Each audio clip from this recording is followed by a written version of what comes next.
So when the baby came, the spirit, the soul of this baby is absolutely the baby I met that day. And I had actually communicated with her again through another journey, actually with Paul on his 60th birthday. I was communicating directly with this soul, checking in on her and checking in on my wife. I don't really know for sure, but I do think that, let's say a baby doesn't come through the vagina and they come through the abdomen. I'm not so sure that they're fully embodied with any of those energetic bodies. I think the soul is far more complicated than like, you've been upgraded with the soul. I think it's a continuum. So babies that come through by C-section, maybe they keep one foot in the astral. They're not fully embodied with spirit yet. And that foot in the astral allows them to bring angelic healing properties and powers to our communities. Maybe there is a good reason to have some C-sections. I don't know, but this is really fucking cool to think about. Welcome, beautiful beings, to season 2 of the Cosmic Love Antenna podcast with your host, Harrison Ma. This podcast sets the loving intention of creating the mystical space needed to pull back the layers restricting health, alignment, and love. Now let's walk you home to your cosmic spiritual heart space. Before we continue this beautiful chat today, wonderful souls, I need to jump in here to share something really exciting. If you've been following these episodes or you've been following me on social media, you know that I am in the process of releasing my first book, Your Cosmic Love Antenna, Define, Embody, and Emit Your Unique Frequency of Love. And at the time of this episode release, pre-orders are now open. If you have been pulled to this show, if you're looking to understand the what, the how, and the why of love, if you're looking to apply some of the tools connected to your chakras, inner child, releasing religious trauma, ancestral healing, emotional release, and so much more, then this beautiful expression from my heart to yours is for you. If you are looking to channel more of your unique gifts and the divine frequency that you are, these pages will open all of this up. And if you're interested, all you need to do is go to cosmicloveantenna.com. That's cosmicloveantenna.com. And you can pre-order this book right now. If you pre-order, click on that link, put in your email, you're going to get access to some special gifts that I'm only offering to those who get in before I release it fully. These gifts are going to be some more channeled meditations, activations, and some other surprises from my heart to yours. So head over to cosmicloveantenna.com, pre-order this beautiful expression, and I can't wait to hear how it shifts your life. If you're listening to this after pre-order sales, that same link can be also used to go to the direct purchase link. Sending love, and I hope you enjoyed the rest of this episode today. Good morning, evening, afternoon, magical beings. Welcome back to the show. Welcome back to another loving conversation into the layers restricting health, alignment, and love. It's been a busy week. Another episode here today from my heart to yours with a powerful, loving man and a topic that I know is going to awaken some deeper understandings in you. But as always, before we get started, before I get to introduce this magical being, a reminder for all the people joining live today on Facebook, LinkedIn, and YouTube. As always, if you have comments, questions as we flow throughout this chat, please leave them in the comment section. I'd love to incorporate your love into this discussion. If you're listening on the podcast, please share this out far and wide with any lover, a friend, or family member that you think can gain value from this chat. Make sure you stick around to the end, because I know that the lovely Nathan's going to share so many gems and insights that you won't want to miss. Speaking of lovely Nathan, I want to introduce my powerful guest today. Nathan Riley, MD, is a board certified OB-GYN. His mission, and I want to read this to you because I think this highlights why this man is on this show here today. Nathan's mission is to uphold midwifery as the art that it is, and to honor birth as the sacred process, and the transition to parenthood as a spiritual transformation. Dr. Riley empowers women to have babies on their own terms, Using nature as our guide, he helps fathers embrace the opportunity to connect with birth and their partners through pregnancy and birth, encouraging them to go deeper versus distancing themselves from the stigmatized but magical rite of passage. With all of this, Nathan and I, we're going to go into divine birth today. And we're going to talk about the divine masculine, the role of the father, divine presence, meeting God around birth, and everything in between. Nathan, welcome to the Cosmic Love Antenna. My pleasure to be here. Thank you for that really beautiful introduction. Thank you. It really captures me. I appreciate it. Well, Nathan, it does capture you, but I'm sure you've experienced this. Sometimes I find it very hard, especially within the work that I do, and your work is very similar in terms of what it's helping people awaken to. I find it very hard to put labels on things sometimes. I find it very hard to put myself in a box. Do you struggle with that in your world? Well, yeah, I mean, I guess to boil it down to just all the medical training and all of that other stuff, you're kind of expected to just do what you're told at the end of the rainbow. And that's not very fun. If I have all the answers, then life just gets to be very dull and drab. So being put into a box, people think, oh, a doctor, they expect you to do certain things, but I don't really want to be told what to do, especially if it's not relevant to this person that I've taken an oath to care for. So putting me in a box as a doctor is a little bit hard because I haven't met anybody like me. People reach out all the time and they're like, can you help me find a doctor like you to attend my birth in Wyoming? And I'm like, even if I knew somebody in Wyoming, I don't know if they would really do things the way I do it. So I can, maybe reach out to see if there's an OB-GYN that has a C-section rate, but it's way, way beyond just these numbers that people throw around. It's really how we show up in the world. So it's hard for me to put labels on myself, but a doctor is one of them. Father's another, husband, brother, son, that requires me to wear many hats. And at the end of the day, I still wake up and put my pants on and go to work. Yeah. Taking care of people. So, and Nathan, just to give you some love, that state of, you said that nobody is like me and I'm so unique. I actually think that's all of us, right? But yeah. Unfortunately, and maybe this is another discussion for another day, but unfortunately, most of us aren't finding that. Most of us aren't remembering our uniqueness. And I'll take it a step further. Not only are we not remembering our uniqueness, we're not valuing it, right? We're not seeing it as the answer, right? Your uniqueness, people come to see you for all of your beautiful tools and skills, and we'll talk about them today, but the real reason they come and see you is because you're really embodying what you are uniquely, and people are pulled to that. Would you agree?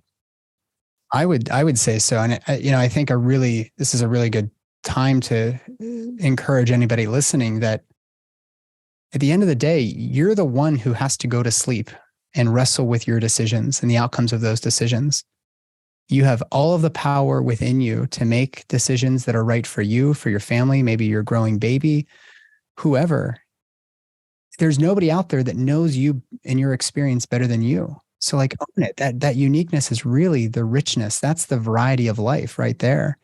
For us to try to put everybody into a neat box and generalize this data set to their experience, that's why we're coming up empty-handed as we try to improve maternity care or healthcare or whatever. But really, even in your everyday life, I still rake my leaves. I still cut my grass. I still plant seeds in the spring and hope to harvest some vegetables in the fall. I'm still going about my day doing the things that is very Nathan Riley in its essence. For somebody to tell me that those are not valuable, that is confronting to my whole experience, because it's very valuable for me to be me. And it's very valuable for anybody out there to realize that uniqueness that you bring into my circle when we get to meet one another, that uniqueness, that is actually what I'm craving.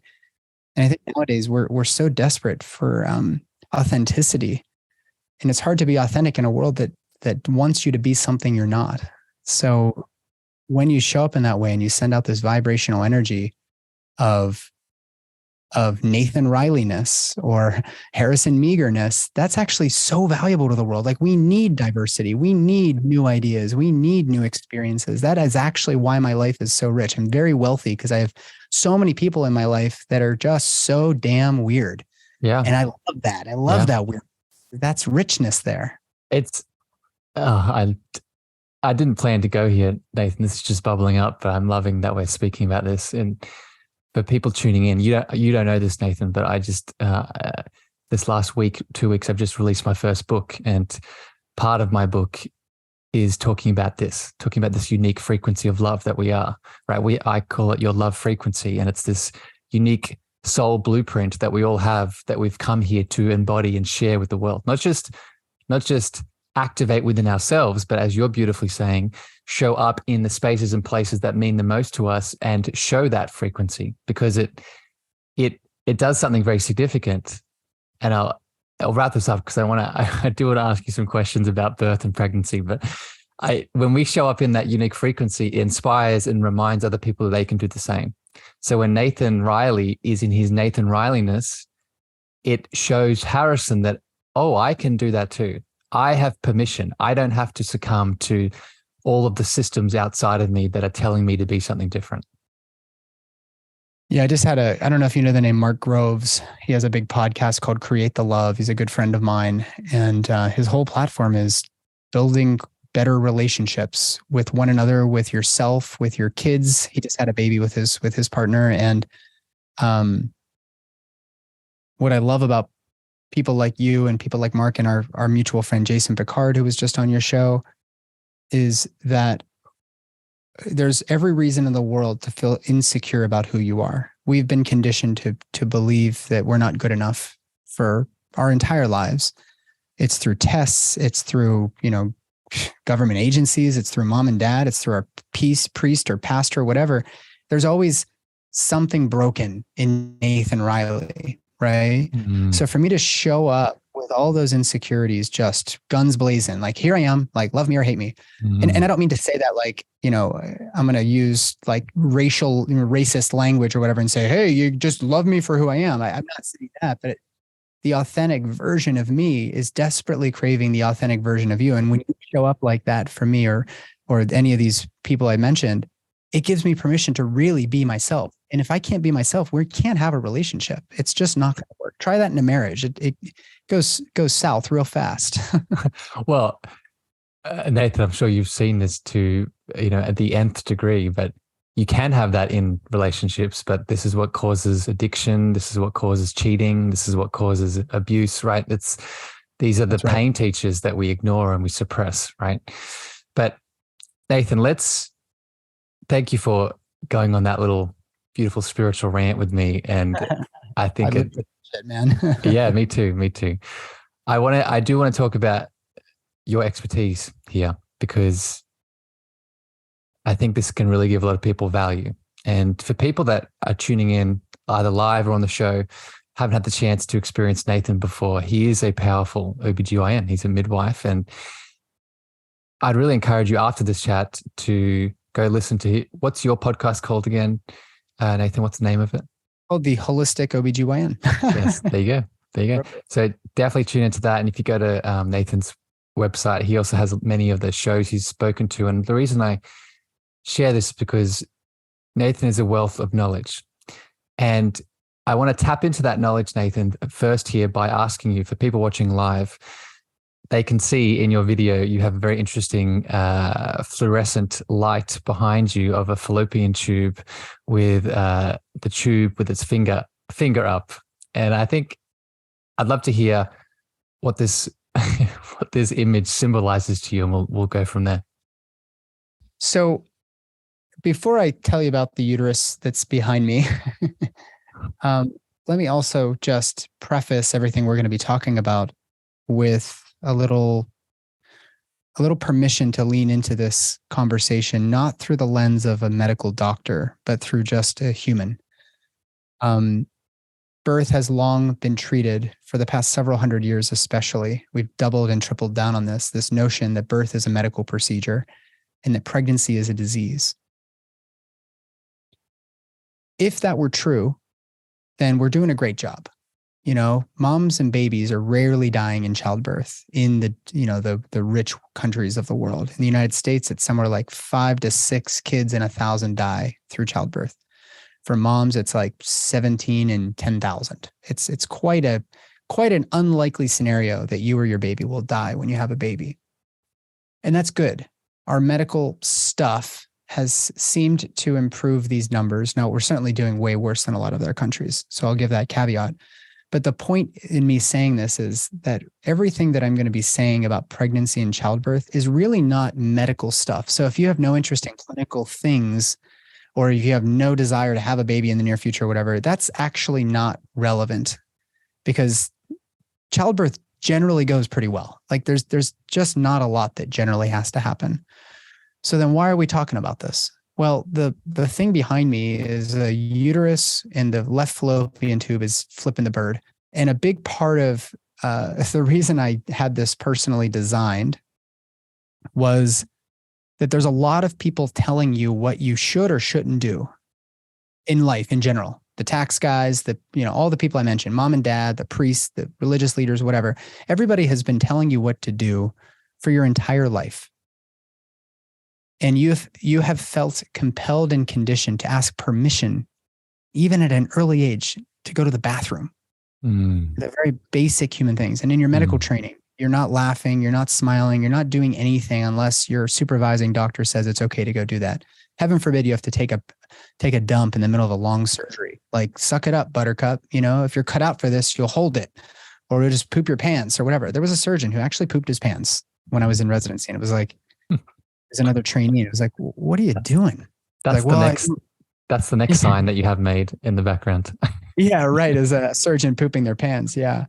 So when you get pregnant, suddenly now you're thrust into this position where you ultimately have to make the decisions that are best for you and your baby. And if you're a man caring for a woman who's pregnant, it's on you as well. You guys have to work together to ultimately decide and take responsibility for every decision and the outcomes of every decision.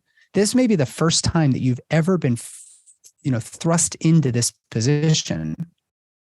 So the uterus flipping everything off is really a reflection of this concept of radical responsibility, where there's certain things that are in our control. We can have an easy breezy pregnancy and childbirth.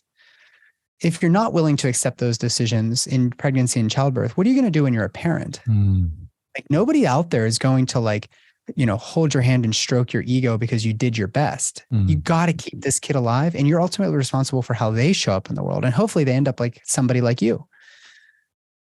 And of course, there's no guidebook, but you have to be willing to do your own internal work intuitively and to get the available information in order to make these decisions. And then you have to own those decisions. Yeah. So the uterus says, you don't have the say over me.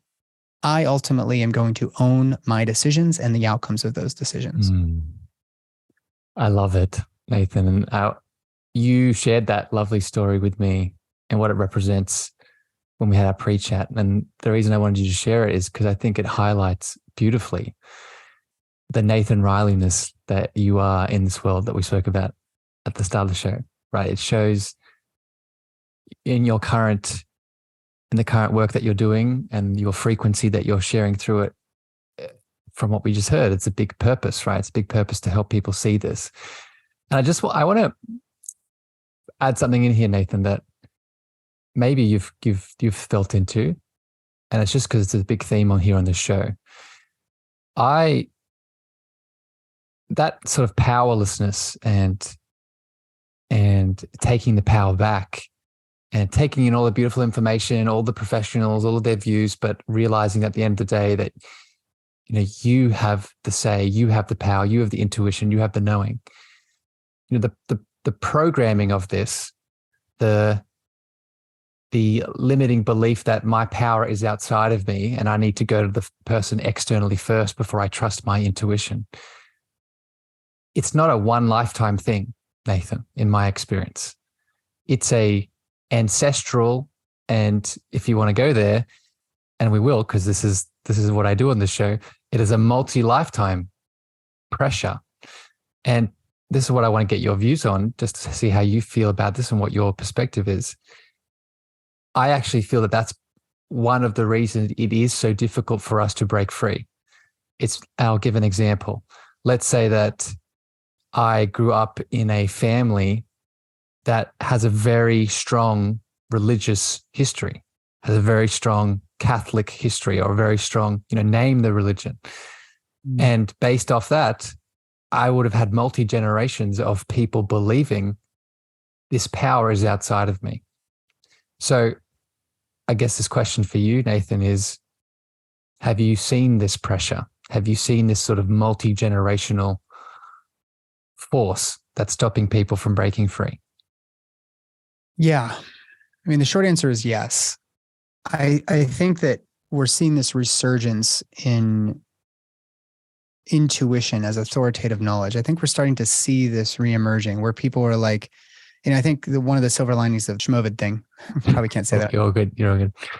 One of the silver linings, a piece of the silver lining, was that people realized, oh, people are telling me things that are not in direct, it's in conflict with my direct experience.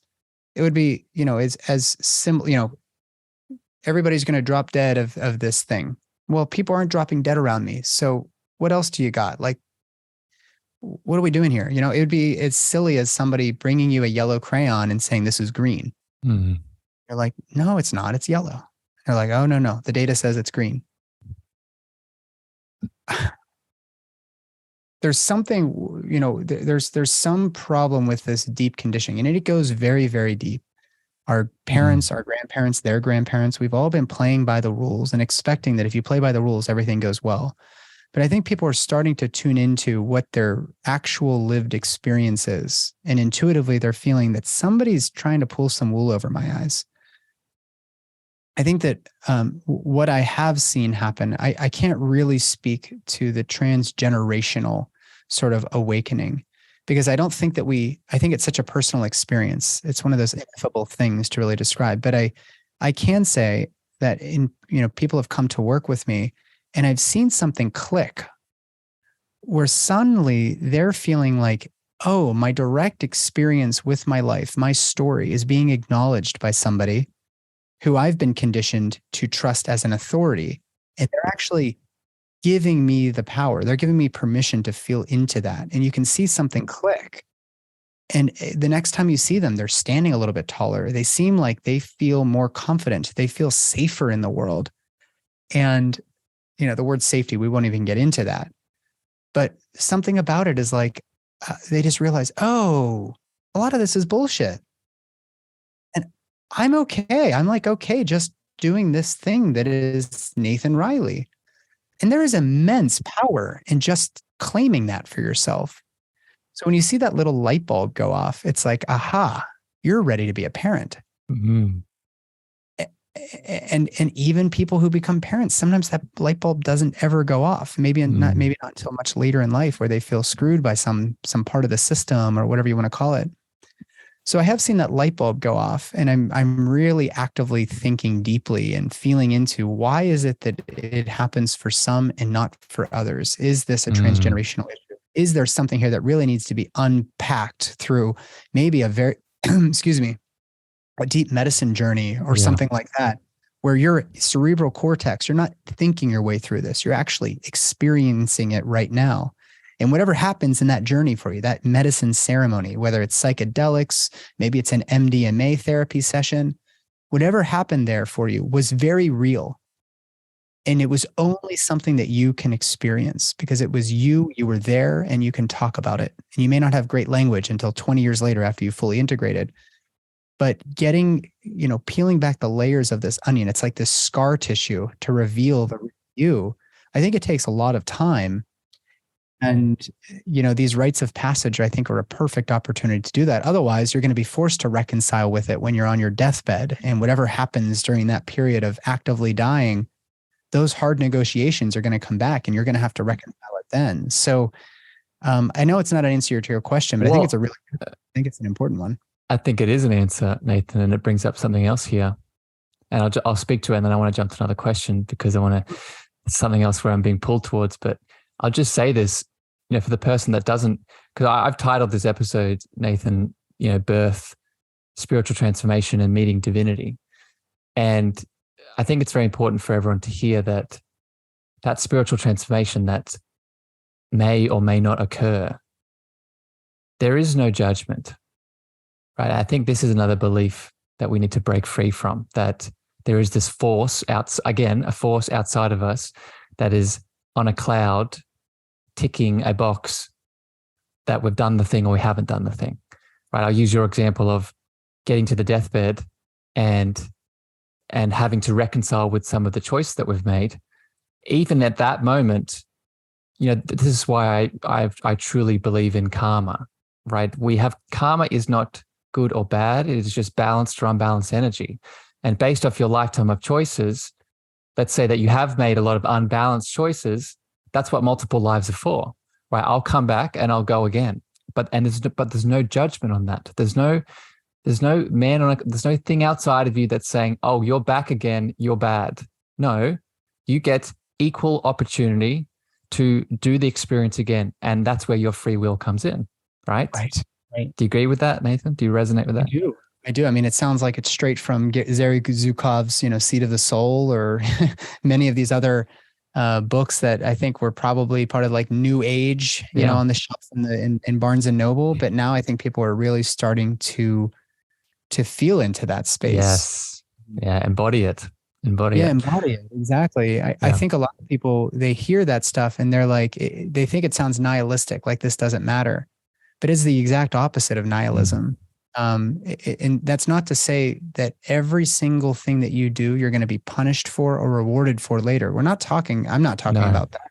No.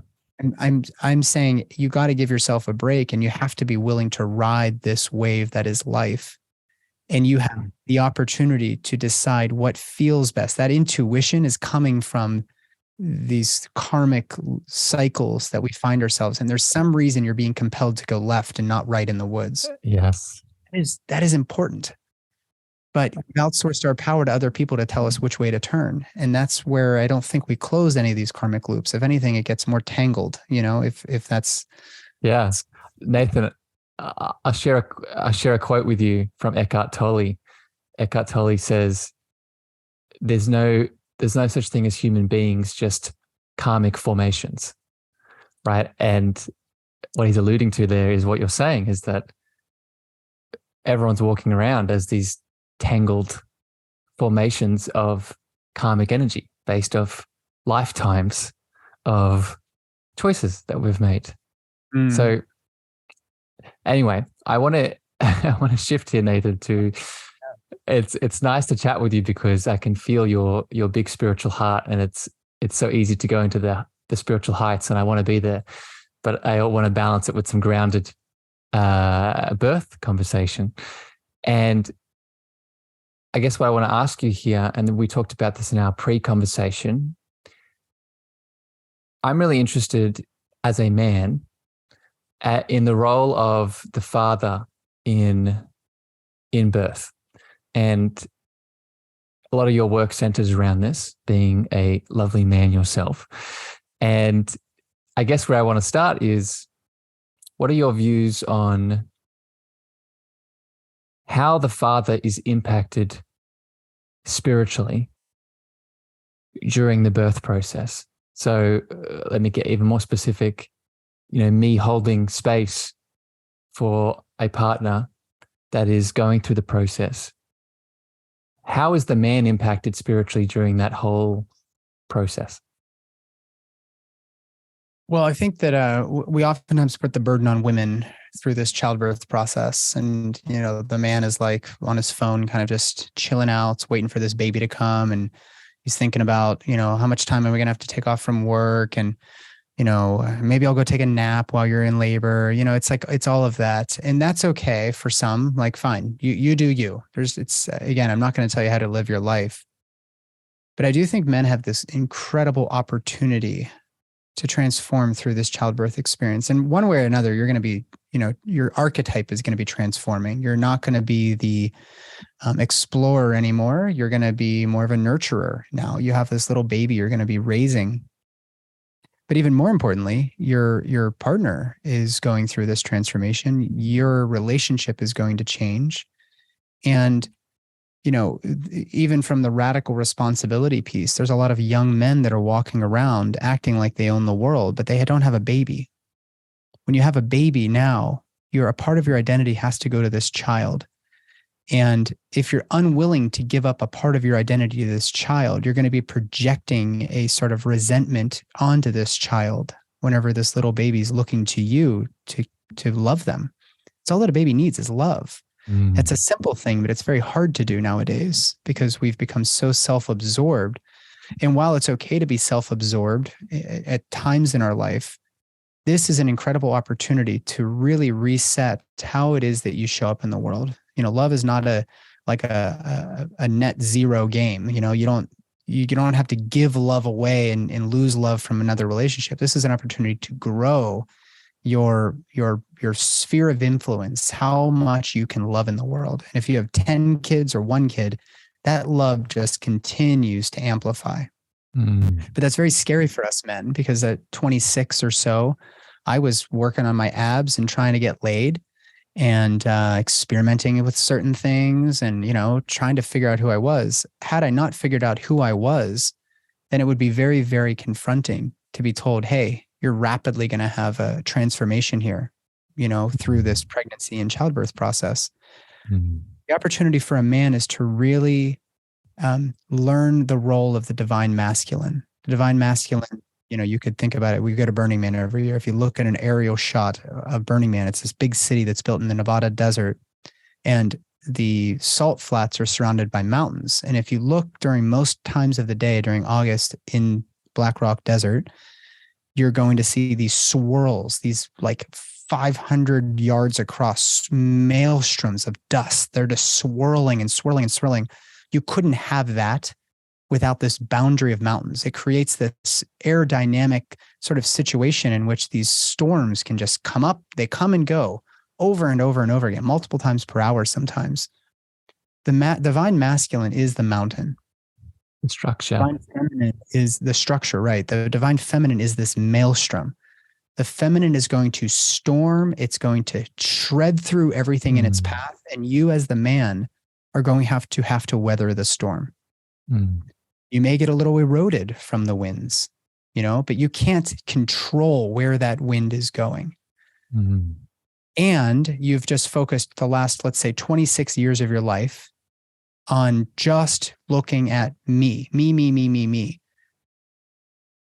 You can change yourself, but you can't change the feminine. So the role of the divine masculine is to provide a container in order to weather the storms that come as a condition of the divine feminine. There is no better way to practice masculinity than sitting and waiting, knowing that you cannot control this process. It doesn't matter how big you are, how you speak to the staff in the hospital. It doesn't matter how well read you are. This is completely out of your control. And it's your job as a man in childbirth to hold space. That's what the mountain does for the maelstrom. Hold space and let the divine feminine roar in all of its glory. That exercise alone, Harrison, that is the rite of passage. That is the rite of passage into manhood. I love it. It's so beautiful, Nathan. You say that so eloquently, and I can feel your big heart behind all those words. So a few things here bubble up in me, and I want to speak more about that divine masculine, but just to hit on the man, the physical male, learning to open his heart. And I speak a lot about the chakra system here in the show, Nathan, and you could see it in my show logo. They're a big part of my work and how I support people. We're both in the Czech system, right? It's a big part of the Czech lifestyle, all the things. And how I was sort of receiving what you're saying about the masculine development, going from the solar plexus, ego identity, right? Starting to change our values from outside focused gain to inside focused sort of compassion, support, love. And the flow of energy through the chakra system goes upwards. So once I've rearranged those identities of my ego within the solar plexus, that allows me to now go deeper into the layers of my heart, right? And to receive the love that my partner is opening up to in the birth process and all the things, right? Yeah. So I think just that image alone really supports. I want to go back though to the divine masculine. And this is my question for you. I loved your image of the desert and the physical male standing in there, divine masculine for the physical female to be in her flow, to be in her feminine release and all the things. But my question for you, Nathan, do you see in your work when the physical man embodies his divine masculine, it gives permission within the birth process, because we're never just one polarity, right? We need both. We need the divine masculine and divine feminine. Do you see the physical male standing in their masculine by holding the container?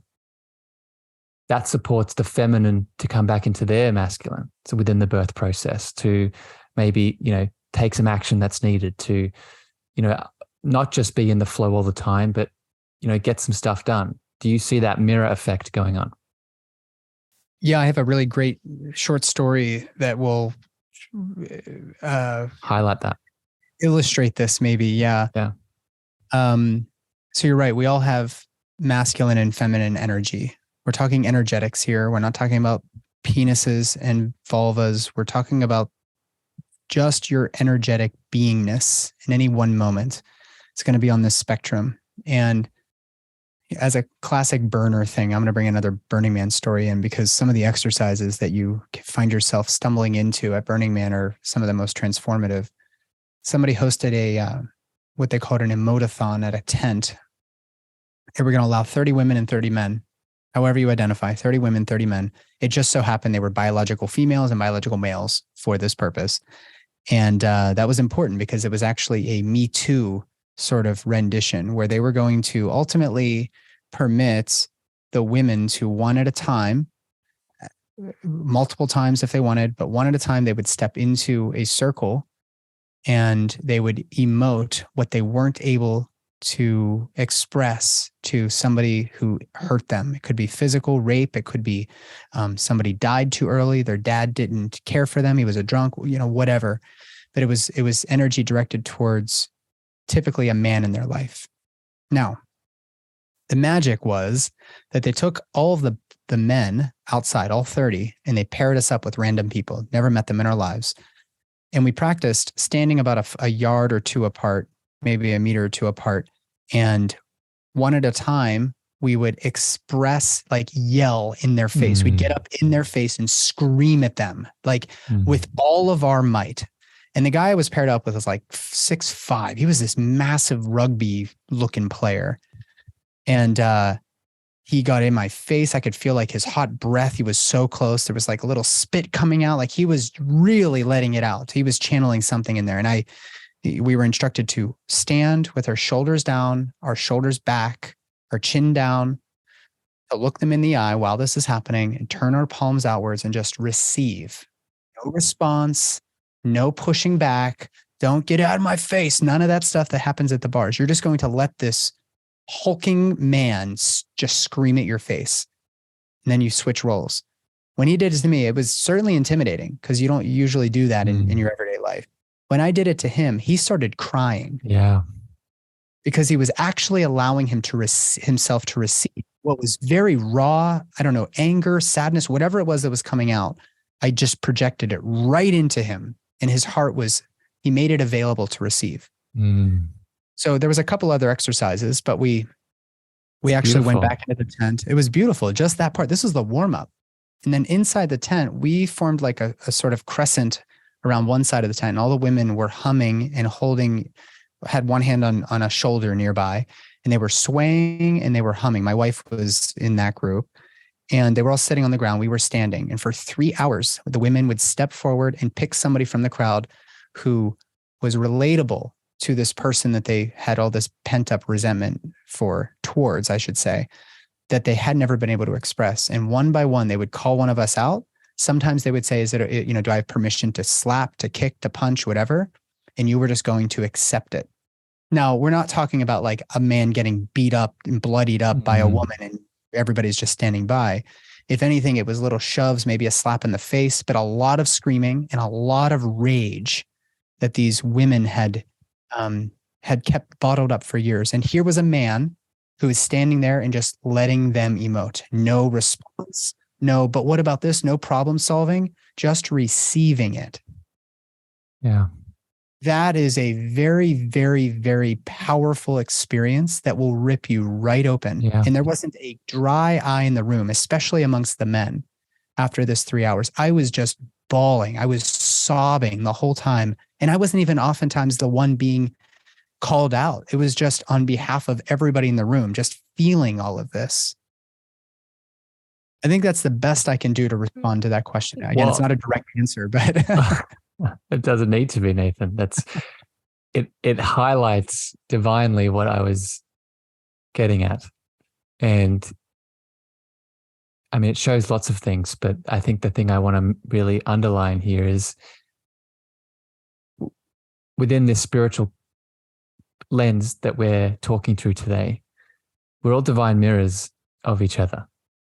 And it is in the act of relation, again, whether that relation is to friends, to lovers, to people having a baby, a family member, it is in the act of relation we can see the things that are very evident, and we can also see the things that are unconscious. And it's in this dance between the divine masculine and divine feminine within each being in relation to another person that we get opportunities to step in or to just feel and be. I'll share something here with you, Nathan, and this is for everyone. I often see the heart of God that is us, inside of us, our source, heart of oneness, whatever you want to call it. I see it as it's a heart, but it's the twin flame heart, right? It is the masculine and the feminine, right? And for a long time, I had the illusion that your twin flame is something outside of you. Your twin, like everything we've been talking about today, your twin flame is a person that will inevitably come into your world. And while that still may happen, the deepest form of the twin flame is the heart that you already have. So when we're in those dynamics that you just highlighted through the story, that twin flame is active, right? It's fluctuating to what it needs at that moment. And some of us need the outburst and the pure emotive expression. And some of us just need a moment to actually feel what it feels like to receive, to just, I would call it, be in that voidal feminine heart. Yes. Yeah. Yeah. And I know that if people are listening, if they're thinking about the mountain with the maelstrom, it may not fit this exactly, but it is the same thing. It is. The yin, and since you're a Czech practitioner, Paul, who's a friend of mine, I was his OB-GYN. I don't know if you knew that, but that's how I got to family. Paul talks quite a bit about yin and yang. It was the first mentor I had that really helped me appreciate this. But if we were to look at feminine and masculine, we could say yin and yang. Well, these two twin flames, they are relying on one another, and one becomes the other. But that exercise in the tent was really me exercising the divine feminine in simply receiving. It's the moon versus the sun, which is amplifying, and it's broadcasting. We have receiving, this receiver here that is taking all of that in and passing it back to the yang to broadcast out again, and then receiving it, passing it back to the yang, as the yin yang symbol shows. We as men are very, very infrequently incentivized to practice the receiving part of this. Yes. Probably what is mostly wrong with our society right now. Yeah. We only incentivize. I could not agree with that more, Nathan. And I think a limiting belief around it, and I'll add this, and I want to jump to another question here, because we could speak about this topic all day, but I think a reason for that, Nathan, and I want all the men to hear this, women too, but specifically the physical male, because it is prominent, it's we don't see it as valuable. We don't, Right. in that receivership that you just outlined, as the man, there is this limiting illusion that that is not value, that I'm not, if I'm not, you, as you, in your words, if I'm not broadcasting, if I'm not getting out there and doing the thing, I'm not valuable. I'm not worthy, and I'm not enough. And I think that is the root shadow of why, again, just speaking from a male body, why the male body has trouble with the feminine, because that's another pervasive, much like the power is outside of us. I'm not worthy in my stillness is another illusion, right? That continues. It's Nathan, all an illusion. Yeah. yeah. Speaking of that, I want to ask you now I want to get you to speak about part of your mission statement that you share with me is really diving into something you call the sacred conversion point. And I want to maybe add some context to this, and I want to hear you elaborate on it more. Well, one of the reasons I wanted to chat with you is because I'm really fascinated with not just by death and how death is a transformation and a spiritual awakening in many ways, but how birth is a spiritual awakening, as we've talked about today, not just for the soul that's coming in through the parents, but for the parents themselves, right? So I'm wondering if you can speak to this. What do you mean, Nathan, when you say sacred conversion point in the context of birth? I mean, quite literally, that when a woman gives birth to a baby, that she is creating the universe de novo. This is a constant creative process, and the force driving that process is love. There's a great illustration by Alex Gray, the incredible psychedelic artist who actually started as a medical anatomist.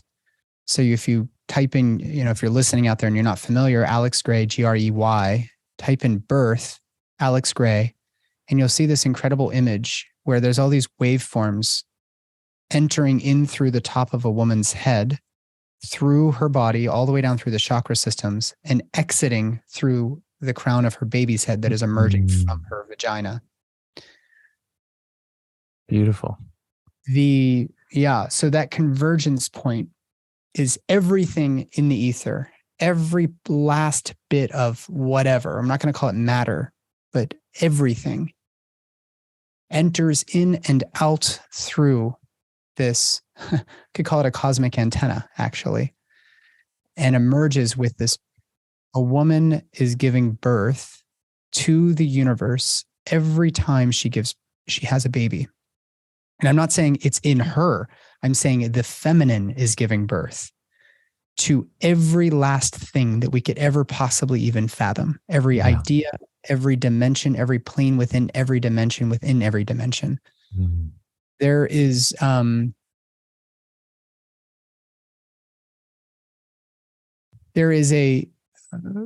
me also describe this. So there's a perinatal matrices theory by a guy named Stan Groff. I don't know if we talked about this before, but this amniotic universe that this baby is living within has this warm fluid around it, and it's growing inside mom. And at some point, that little room that the baby is living in becomes compressed. There's like not as much room now. Suddenly, you feel very trapped as a baby. And then a little light opens up at the end, and you go towards that light, and then you emerge into the earth school. That's this struggle with death and rebirth. This is happening over and over and over again. Every moment of every day, this is happening over and over.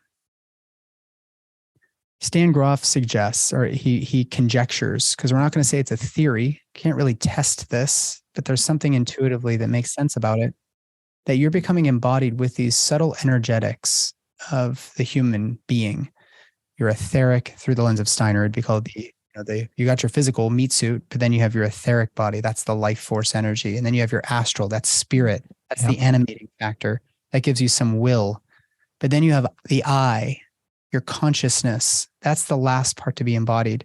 And I don't think that you actually get embodied with your consciousness during birth. I actually think that's something that comes in later. That's so interesting. So I had to jump in here, Nathan, because Please. as I was listening to you speak, that was my next question I was going to ask you. It just popped in as you were speaking. So let's talk about it now, because I want to ask. So everything that you just said around the convergence point and then the image that you were giving around the baby, the space, and then releasing into the world. Depending on who you speak to, I've spoken to many people on the show that have different opinions on this.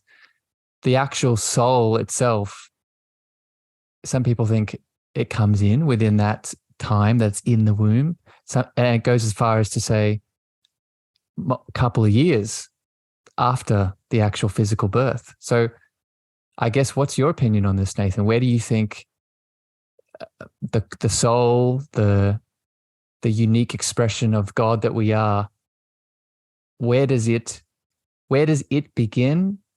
And this physical universe that you were just describing, where does it start? Where do they meet?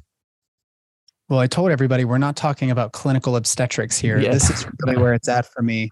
It's a great question. I don't have an answer, but I will say, I'll share another brief story. When my wife and I were pregnant with our second baby, the second was born at home. It's the most beautiful birth I'd ever been a part of. And our daughter's name is Everly Rosa. And she's about a year and some change, maybe a year and a half now, pushing that. When we were pregnant with her, my wife felt called to use psychedelics, mushrooms. I grow my own, so we knew where they were coming from, and she felt called to use them. So we got there's this, Red River Gorge is within this beautiful national park, about an hour and a half or 2 hours away from us here in Kentucky.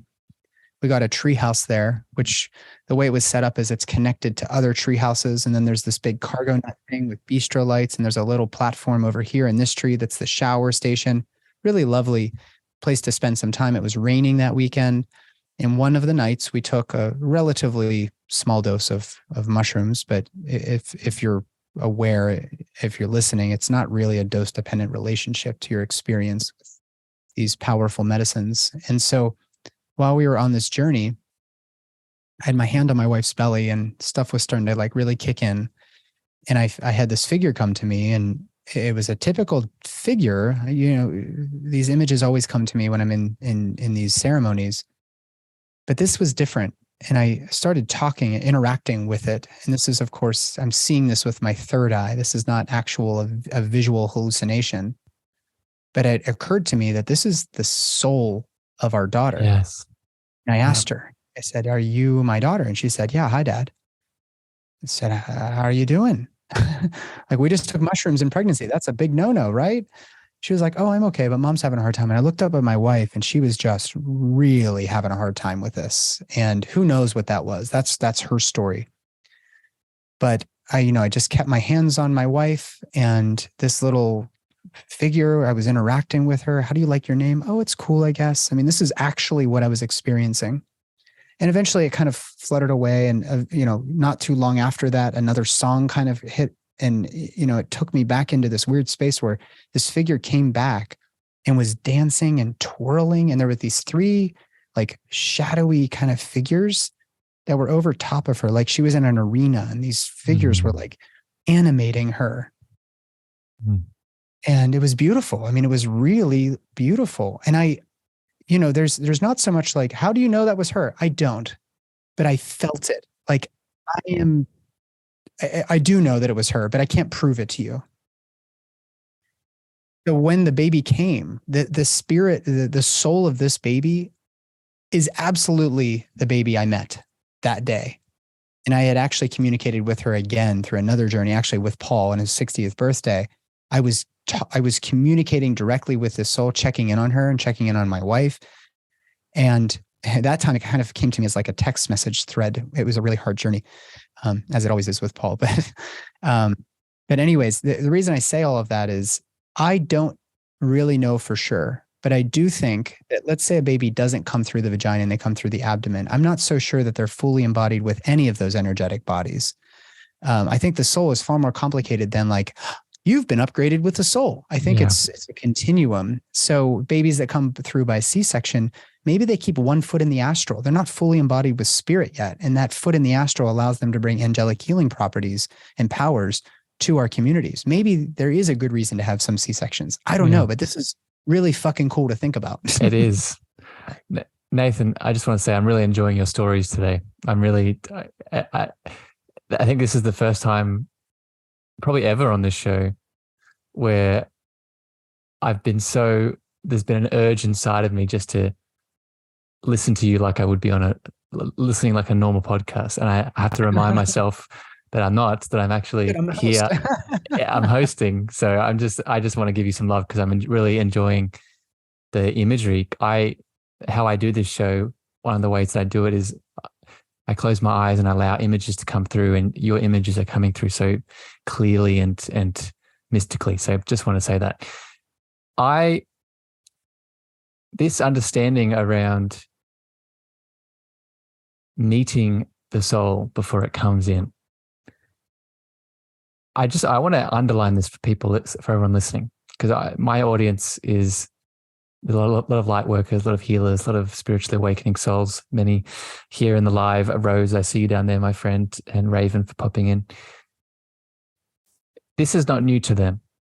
And I see myself in the future, if I decide to have children, doing a very similar experience to what you went through, Nathan, maybe with medicines, maybe not, but having a very intentional ceremony to invite in the soul. Because I agree with you. We can't, not yet anyway, we can't scientifically validate these things, but we don't need to, because they're there and we can invite them in.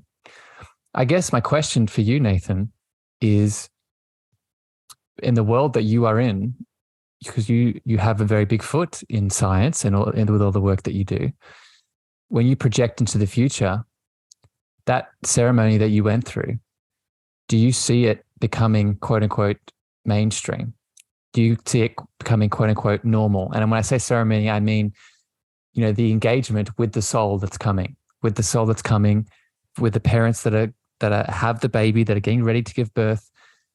Do you see it becoming as mainstream as, insert current practice here, right? Insert, I don't even want to say the normal ones, because most of them are, another show, another time.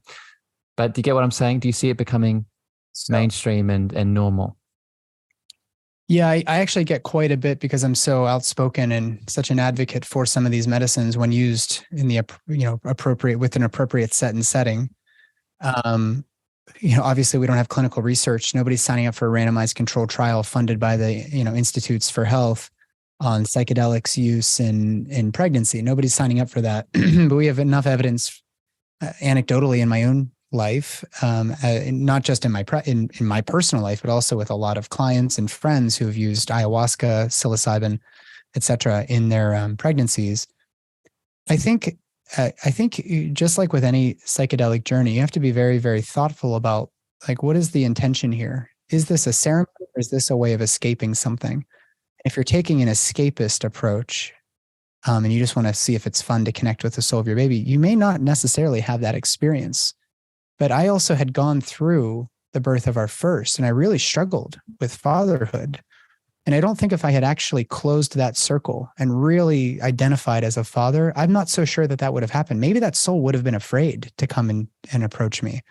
But Evie and I, my daughter that was born shortly thereafter, she and I have a very, very special connection. And my wife says, like, you're her favorite. And who knows if that was the mushrooms or me connecting with her, but maybe there was some reason that she felt safe in coming to me with all of these unknowns when she arrives in the Earth School. I do want to circle back a little bit, though, and talk about that first one, for people out there who do, maybe even for you, if you do want to become a father someday, you have to really, really know yourself before you go into this journey, because your identity is going to crumble before your eyes now that you're a dad, if you're not very, very firm and intentional with how you show up in the world. So for me, I struggled with fatherhood in the first 6 months of our baby's life, our first daughter, Penelope. Penelope Luce was born right before COVID happened. So we did a lot of nesting, a lot of connecting, but there was a lot of time in the house with a baby that's screaming. And as a man, you think, what does the baby need? Change the diaper, get them to sleep, burp them, give them breast milk. Well, I didn't have breasts. I didn't produce breast milk. The baby wasn't addicted to me because of my smell, not like she was to my wife. And I was struggling with like, what the hell is my role here? What am I supposed to be doing here? And my wife had realized that I was unable to hold space. Again, there's that receiving thing that I hadn't practiced, but just receiving this little person screaming what seems like they're in pain. It seems like the world's coming to an end, but they're just emoting. And I had a hard time holding her through that and loving her through those periods. I would get frustrated. I'd get resentful. I'd get angry. And I just started distancing myself. So yeah, go ahead. No, I just this brings up another topic here, Nathan, that I want to ask you about, and I'm so keep going. Let me just tell you the punchline here, and I think then it'll be a little bit more clear what I'm getting to. So in order to do that, I had to take a step back and realize maybe I'm not confident that I can identify as a father. Yeah. Like maybe it's not for me. I mean, I started having all this self-doubt. So my wife and daughter, Penelope, she was like 6 months at the time. They went on a trip back home to Pittsburgh. And I was at home because I had some work things to do. And I took a very, very large dose of mushrooms and I played some very beautiful music. And I ended up, I didn't pass out, but I went into a very, very dark space and I was going down a tunnel. This is again, with my third eye. I was going down a hallway with an endless hallway, and everything that you could ever know was written on the walls. It was like accessing the Akashic records. I had access to everything that ever was known, is known, or could be known. And at the end of that long hallway with all this stuff written all over it, wish I could remember all of that. Wouldn't that be fun? I arrived at the end of the hallway and there was a void of nothingness. I don't just mean like deep space, like we're at like remote viewing. I meant nothingness, whatever that looks like or feels like to you. For me, it was like utter nothingness was like blackness. Like it was just void of any light, anything, no feeling, no nothing. And I was shoved off of that. I was looking into this void and something shoved me from behind. And then I found myself in this space where I had everything I ever wanted, all of the knowledge in the world. I was the most gifted, educated, accomplished person. My ego was just like beaming with joy. And then a voice came to me in this ceremony that said, now that you have it all, who are you? And I didn't have an answer. So I opened my eyes at that time, like maybe the mushrooms were coming down or whatever. But the first thing I saw was a bassinet. And I just fell apart. Yeah. Child's bassinet. And for 4 hours, I just laid there with my dog and just cried and cried and cried. And it doesn't have to be a moral to every story, but the medicine for me was realizing that if I wanted to identify as a father and stand in my big boy pants for the first time in my life, I had to give a piece of my identity to this little baby. And that was the hardest fucking thing that I could ever have imagined, is giving a piece of me to somebody else. Are you kidding me? You know, like we talk about romance and love. I'm married to my high school sweetheart. I had never actually given a piece of myself unconditionally to some other person for them to have some father with them at all times. I am now inextricably linked with my little girls, but that was a very, very, very hard lesson to learn in that way. Can I give an alternate interpretation of that experience? Yeah. Going to be with me forever, Harrison. It better be good. I'm just kidding. Well, and I don't say alternate because I think what you experienced is what you experienced, and how it impacts you is what matters most, right? And I think it's beautiful, and I think that connection to the soul that is your child is important, and that giving and making that link. But this is what I wanted to hit on as you were expressing, and I'm happy that you ended with this child imagery. Going back to what you said about the male not knowing how to interact with the child as a father. A theme that we've spoken about in many ways throughout this chat today is the divine mirror. And when I think about that dynamic of a man with a physical child, not knowing how to interact with that physical child, the first place I go to is our relationship with our own inner child, right? Relationship with our own internal inner childlike being inside of us. And when I hear that story that you just shared, Nathan, I think in many ways, a big part of that is also a coming back to your own inner child, coming back to your own eternal inner child, if you want to call it an archetype, that deserves that same attention, that piece of you that you gave to your physical child. Your inner child needs that same attention. And when we embody that, it then ripples out into the physical world, right? So I want to hear your thoughts on this, but I'll just end by saying, I know a big part of your work and world is helping men to become more powerfully sensitive, right? Yeah. I like that. Powerfully sensitive. Yeah. And for me, how I've become more powerfully sensitive is the awakening of that inner child relationship, right? Is that awakening of, and I wouldn't say healing the inner child, but letting the inner child know that it's seen, supported, and loved, much like you were describing with giving that piece to your daughter and your physical children. Does that resonate, Nathan? Yeah. I mean, I'm far more a fan of Carl Jung than Freud, but they both talk a lot about this dynamic with how we were raised by our parents and how would we treat our child. But you're actually talking on a metaphysical level. The inner child in me is always going to be there and always live. Man, that's a really great interpretation. You could go in so many different directions with this. You can also say like, hey, big tough guy,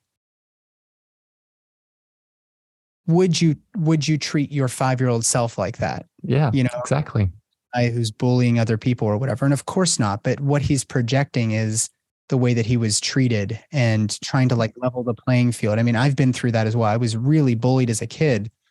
And I even find now that it's hard for me to show vulnerability because that might make me seem weak to somebody else. But what I've learned since I've had kids and I've met people like, I don't know if you know Kyle Kingsbury, but he's a good friend of mine. And, another, Checky. Check. And yeah, he was actually at Paul's birthday as well when we all did this ceremony. That's when we became good friends. The guy's like 6'4" and he's built like a freaking Adonis. And he gives the sweetest, most tender hugs. And I've seen him on TV beating the shit out of somebody and getting himself. MMA fighter, right? MMA. Yeah. He was like a UFC combatant for years. So, when I think about all of these guys out there, none of us have it all figured out, but the men that I feel the most safe with are not the big, strong, brawny guys. Mm-hmm. It's those guys that are playing, that they're still sort of fostering this child inside of them.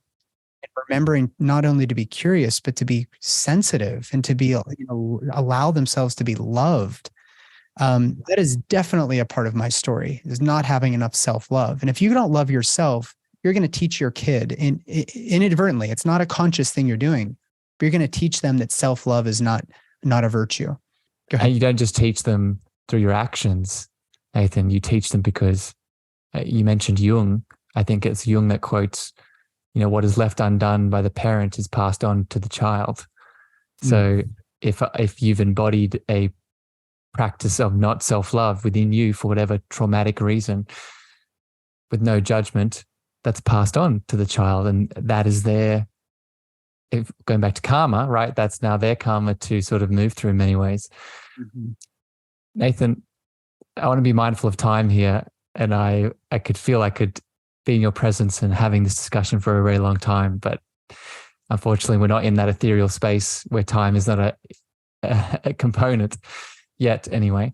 So Nathan, I would love to give you a bit of space here now before we wrap up. I have one more question for you, but before I get to that, you are doing so many beautiful things in this world.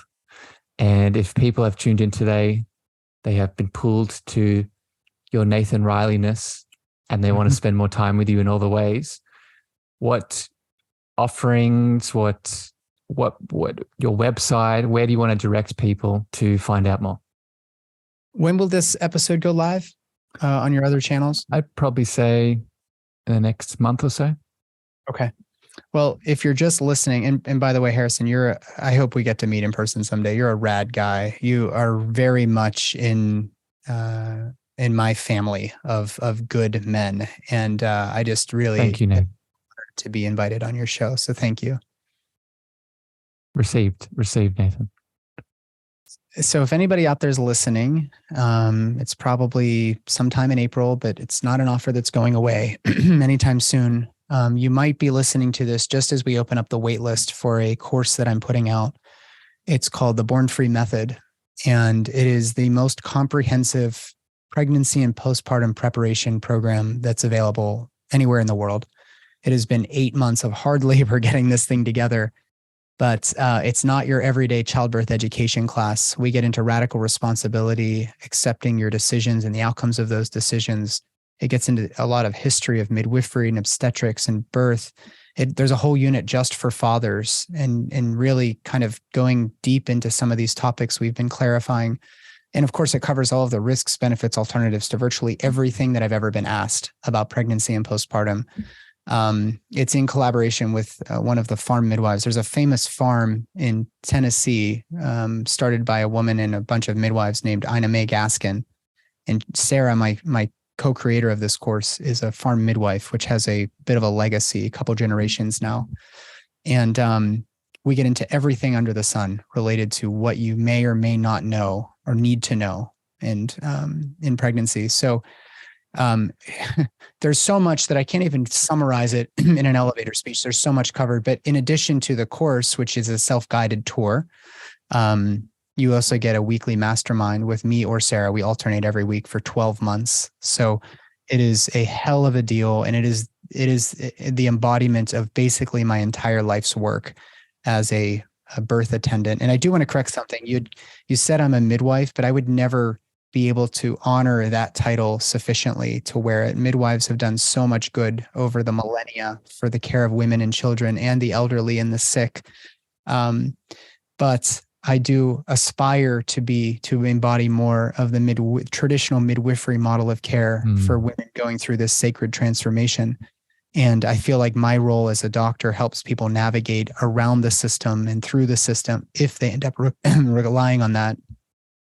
But also for this spiritual transformation that happens with both partners, their relationship, the baby coming into the earth school. There's so much to unpack here that isn't being met in the world. And so this is my offering to everybody. Please go to bornfreemethod.com to check it out. Or my website is belovedholistics.com. Eventually the two will be merged, but for now you can find everything there. And I also see people for fertility. There's packages you can buy for pregnancy, postpartum support. I do attend home births. That's a pretty unusual thing for OB-GYNs. I never charge that much money. It's really a matter of just providing care to people that need it. And you mentioned my podcast. That's a lot, but that's what I've got going on.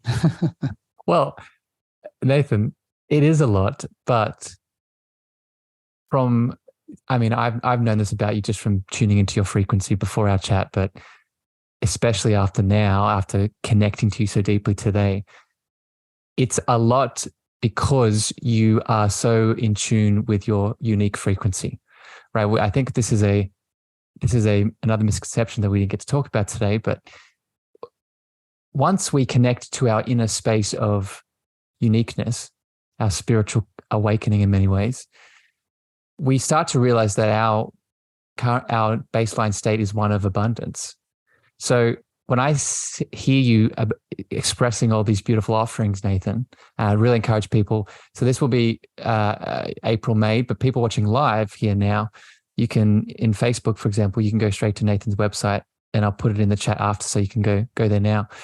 But you connect into that Nathan Riley-ness and it's abundant, right? So you start just producing all the things because you can't stop, right? Because that's you, right? Yeah. So Yeah.